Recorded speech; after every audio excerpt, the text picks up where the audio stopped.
বিচ্ছিন্ন করবেন। পরিণতি হয়েছে শেখ হাসিনা পতিত স্বৈরাচারী সরকার 18 কোটি মানুষ থেকে বিচ্ছিন্ন হয়ে তিনি ভারতের দাদা বাবুদের কাছে গিয়ে আশ্রয় দিয়েছেন, ঠিক না? আসসালামু আলাইকুম রহমতুল্লাহ।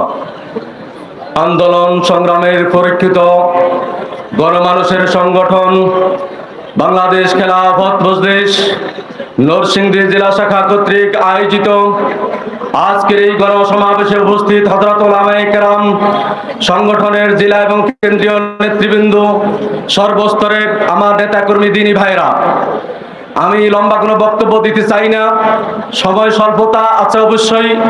তবে একটি কথাই শুধু বলবো, আমাদের পতিত স্বৈরাচারী মাননীয় প্রধানমন্ত্রী যিনি ছিলেন, তিনি চেয়েছিলেন আল্লামা মামুনুল হকের মাঠে ময়দানে বিচরণকে স্তব্ধ করে দিতেন।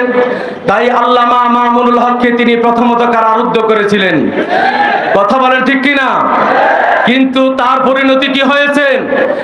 জননেত্রী শেখ হাসিনা ওই অপরাধের কারণে আল্লামা মামুনুল হক বর্তমান সবুজ চত্বরে মুক্ত আকাশে জনগণকে সাথে নিয়ে বাংলার চত্বরে